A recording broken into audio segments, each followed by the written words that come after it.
We're at the AVerMedia booth at Computex 2023 to show you guys something really special. These are the world's very first HDMI 2.1 capture devices, and they've got two of them, internal, external, whatever you want.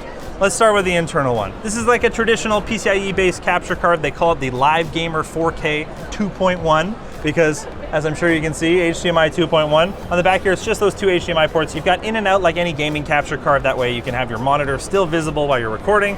On the front here, not really too much. You got some cute venting. You can see the internals of the card there. On the bottom, PCIe Gen 3x4 connection. It's not PCIe Gen 4 because really, honestly, even this connector is a bit overkill. There's not really anything else on here. There's no external power, which is nice, but I wouldn't really expect it with something like this. It's a pretty low power device. And then on the top, you've just got a diffused RGB kind of triangle bar thing. It's configurable in their Rec Central software.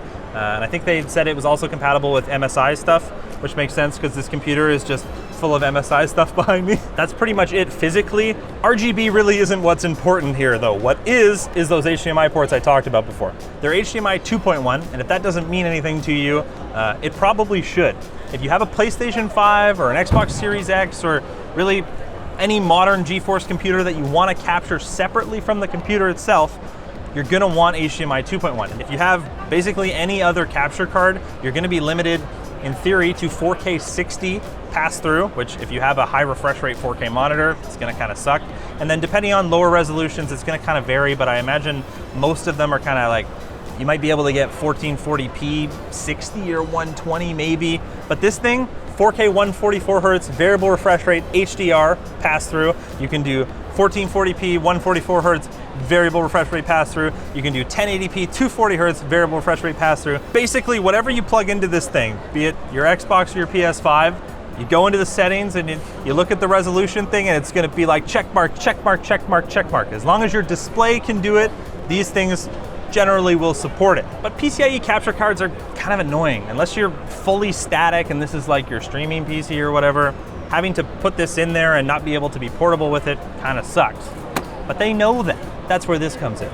This is the Live Gamer Ultra 2.1. On the back, it's got the same HDMI 2.1 in and out ports, but we've also got something a little different here. It's a line in and out. There is a spelling mistake on this one. It says min in, but it's meant to say line in. It's a pre-production one. Don't worry about it. This is used for party chat, which if you're a Nintendo Switch person and you want to be able to capture your party chat, very useful for that. I did find out that the party chat and the HDMI get mixed into one audio stream, which if you're recording or streaming can be a little less flexible. You can independently change the volume between the HDMI and the party chat in, but it is still recorded to one track. They said they might be able to do a firmware update or something like that to make it so they're separate tracks, which they really should do because it gives you a lot more flexibility when you're editing and even when you're streaming. But for now, it's all in one. And then over here is what I'm really excited about. I understand it's a USB port, it's not that exciting. It's 10 gig, Type-C, whatever. But if you look at the market, the only other capture cards that can do 4K 60 recording like these use Thunderbolt.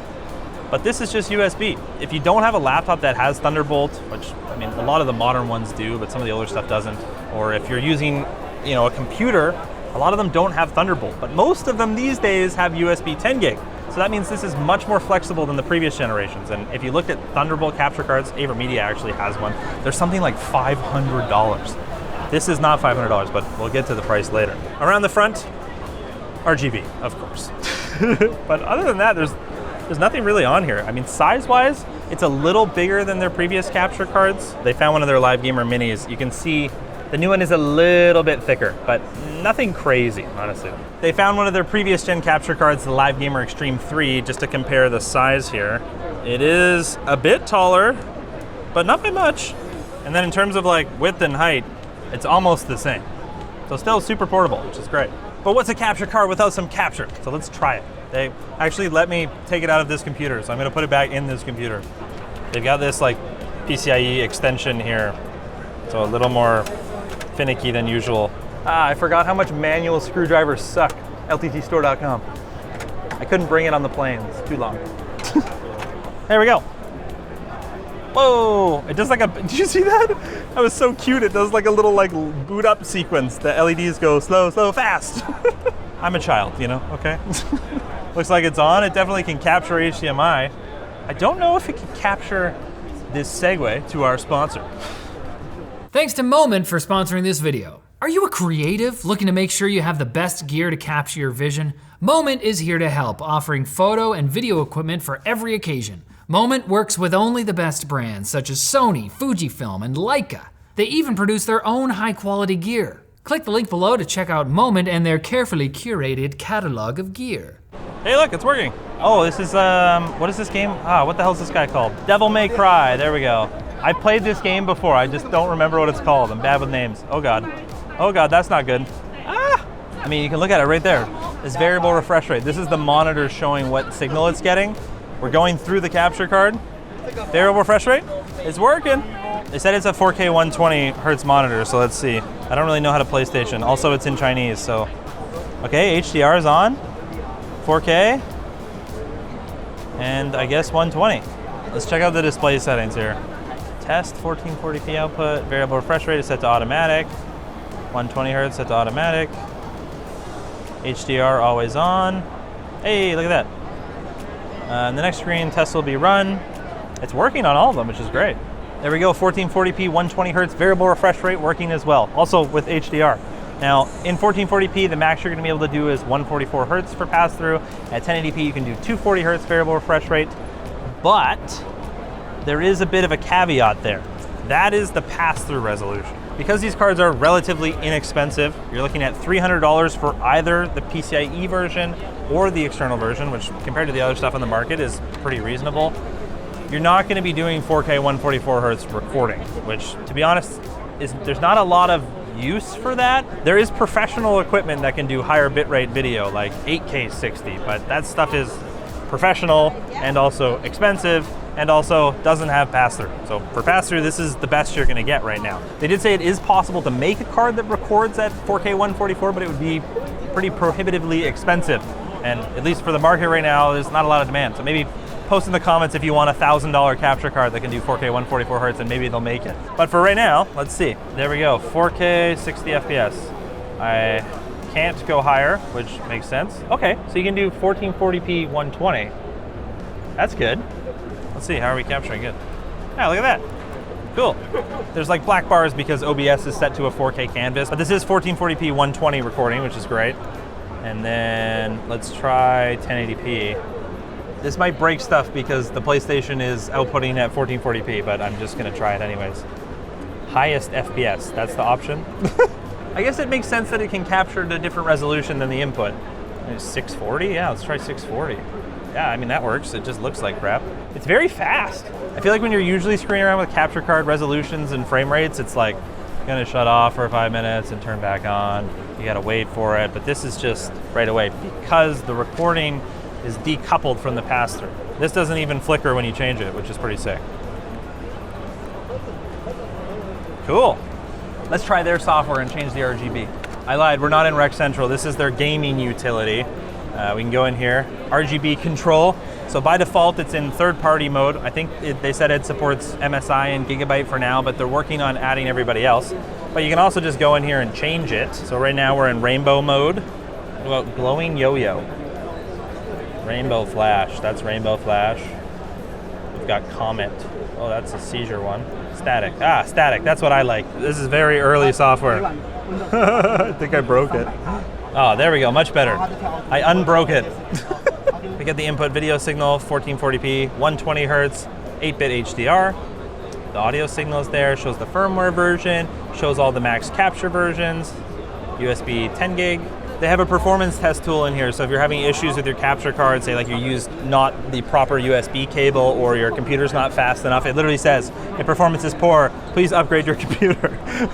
This will test to make sure that the proper resolutions are supported and that it's working. I think it's still pretty early because it's in kilobits and it's a very long number. You might want to update that to like gigabits maybe.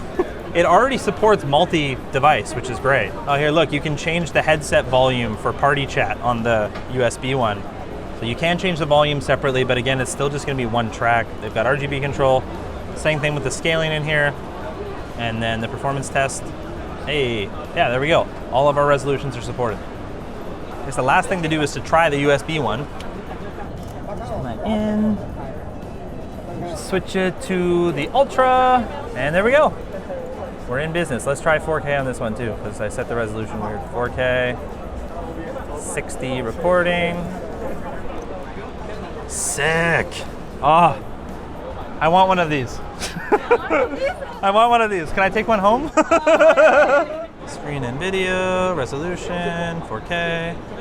Hey, look, we're in HDR mode. This is only 120 hertz monitor, so we weren't able to try out 144 hertz. So we're just gonna have to take their word for it. While this is loading, there's a few more things to mention. They're planning on releasing white and pink versions of both the internal capture card and the external one. These won't be available at launch, so if you want them, the best you're gonna be able to get is black. They're targeting pre-orders in late July, and the cards are supposed to come out in August. I wouldn't recommend pre-ordering as usual. Wait for independent reviews to come out.